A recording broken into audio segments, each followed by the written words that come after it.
well-known anchor who said just that about a week and a half ago, Chris Wallace.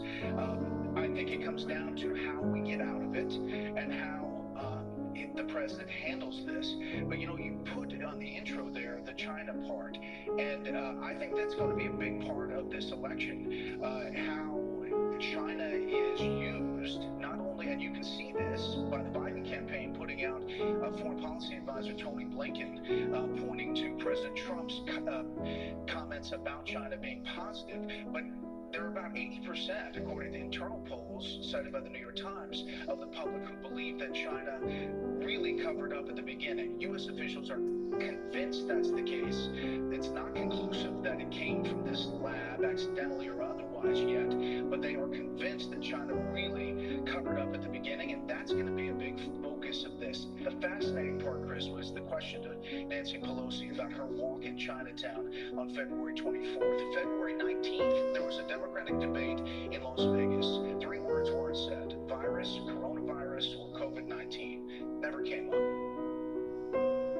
Profile, or would you say that's a mistake at this point? Look, everybody's focused on the virus. Just let the stage to the president. Well, you got to recognize there are limitations, because you're right. The president dominates this. This is a time where no matter what he does, Biden is not going to have the profile of the president. I'd say 3 things. First of all, don't pick a fight over China. If the question of this election is who's tougher on China, Donald Trump is the answer, not Joe Biden. Second of all, I would not follow the practice of Nancy Pelosi, which Joe Biden is unfortunately following, and that is just to pick at the administration and say you're not using the Defense Production Act, That's, look, he's quickly and she's quickly becoming what Bill Safire once called nattering nabobs of negativism. To me, one of the things that would be important is for Joe Biden to, if he wants to contrast with the president, to herald the actions of these Democratic governors like Cuomo and Newsom and others who are getting very high marks in their states for managing this well. And thirdly, the third piece is I would be focused on what it is that would be necessary to convince people in the fall that Joe Biden ought to replace Donald Trump. And that's not the moment of day-to-day controversy. It's sharing a broader and bigger vision as a traditional Democrat. And he ain't doing that. He is going to continuing to go hard, march hard to the left. And I think if he keeps doing that, by the time we get to August and September, those small group of swing voters are going to be forced with the issue. Do I want to keep Donald Trump in office after I voted Democrat for Congress in 2018? Or do I want to go with the guy who seems to seem to be like Bernie Sanders, only not so much Bernie Sanders? I mean, that's not a particularly good choice for those independents to make if you're Joe Biden. All right, I've heard the country was well received on Thursday, but some of the things the president has said over the last couple of weeks have gotten him in trouble, and in fact, you've seen a bit of a dip in public approval for the president, even with these long national briefings. Well, that's true, and there are all kinds of different, questions that of all different flavors that come up, and sometimes the president is out there longer than his supporters and aides would like him to be, but he's running this show, and how we get out of it, most importantly, how the economy recovers. 22 million Americans filing for unemployment, small businesses 1 in 4 saying they're teetering on closing or closing. This is massive. It's a nuclear bomb in the U.S. economy. So there's the health side, but the economic side is as important of how we crawl out of this.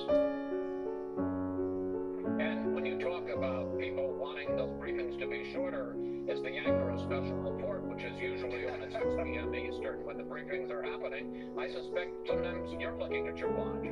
We're ready either way. We're ready either way. The other day I had 22 minutes. That was great. You should do that.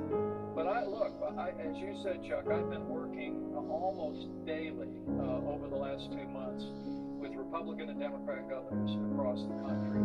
And this vast and complex system of testing using the commercial labs around the country and using hospital and public labs is a new concept. And so we've been working with governors around the country to make sure that they and their health officials know about all the resources in their states.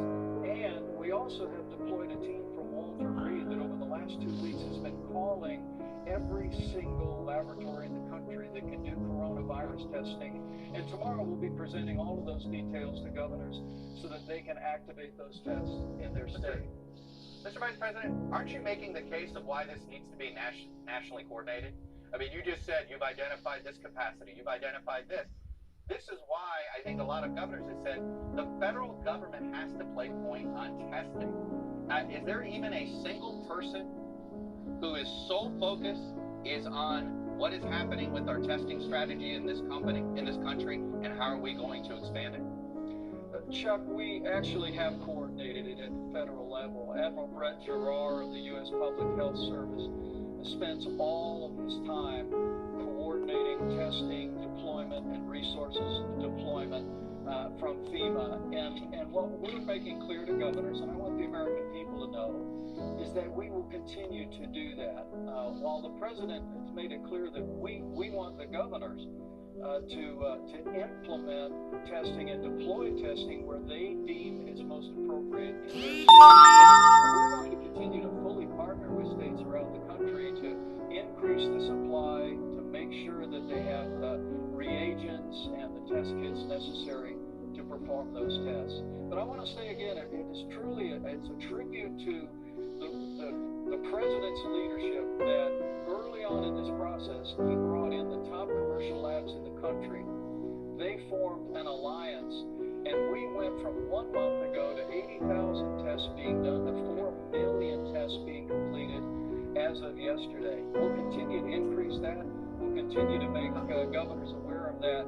But our approach from the beginning, Chuck, has been we want in any healthcare crisis, we want to make sure the healthcare workers at the local level have the resources they need, right, because it's locally executed. It is state managed, but it's federally supported. And the federal government at the president's direction will continue to support governors as they deploy the testing resources in the time and manner of their choosing. But we believe today, as Dr. Deborah Birx has confirmed, to have enough testing to do this phase 1 guideline? Well, similar to Ohio, I think part of the story in Michigan is we have the capacity to double or triple the number of tests that we are doing, but we need some of these supplies. The reagents and the swabs are absolutely essential.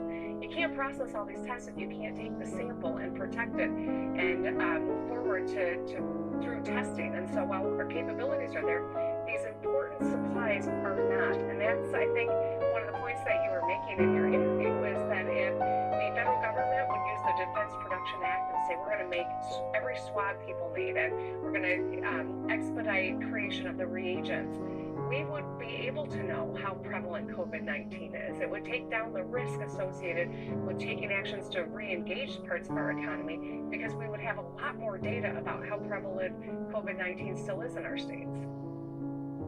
All right, let's talk about the issue of reopening the economy. Governor Whitmer, I want to start with you. You saw those protests, so let me ask this. Do you have any regrets on any of the restrictions that you have put into place? I don't, and here's why. Michigan right now has the 3rd highest number of deaths from COVID-19, and yet we're the 10th largest state. We have a disproportionate problem in the state of Michigan, and so we could take the same kinds of actions other states have, but it doesn't rise to the challenge we're confronting, and that's precisely why we need to take a more aggressive stand. It's working. We are seeing the curve start to flatten.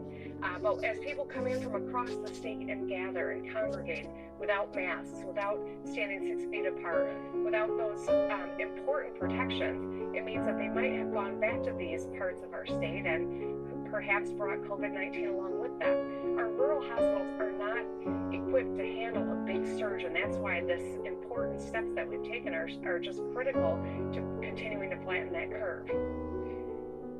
Governor Whitmer, I want to stay with you here a minute on this issue, though. I'm just curious, what have you learned about people's patience, I guess, and your citizenry's patience? And are you contemplating figuring out how to balance that a little bit? How do you essentially open a steam valve a little bit so that these protests don't become distractions to the greater good? Yeah, absolutely. Every executive order that I've taken weighs heavily on me. I know when we pull kids out of school, that means they're not getting the education they need. And some of them aren't going to get the meals that they've come to rely on. I know that when we shut down bars and make restaurants dine out only, there are businesses that may never open again, and a lot of people are going to get laid off.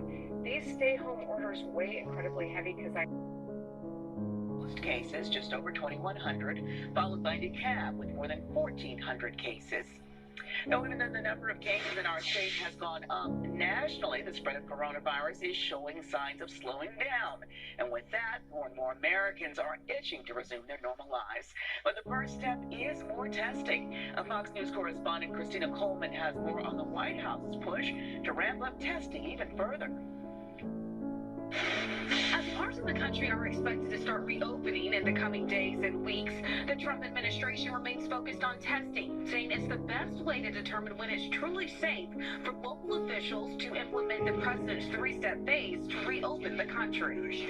America continues to make steady progress in our war against the virus. As of today, we've tested 4.18 million Americans. And to ensure widespread testing, President Trump says they're procuring large quantities of the necessary testing supply. The Chinese government took and when. We know that they've not permitted the world scientists to go into that laboratory to evaluate what took place there. China's government continued its public pushback against the U.S. today.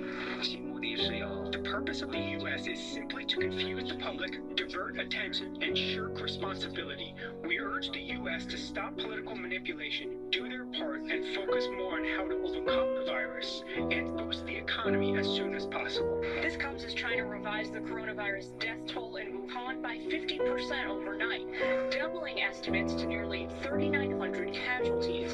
Since the early days of the coronavirus outbreak, the Chinese government's insisted the virus's origins were linked to Wuhan meat market. But now evidence has emerged the regime knew as early as February that wasn't the case. A study from the South China University of Technology concludes, in addition to origins of natural recombination and intermediate host, the killer coronavirus probably originated from a laboratory in Wuhan. Now lawmakers are raising concern that U.S. taxpayer money was used to fund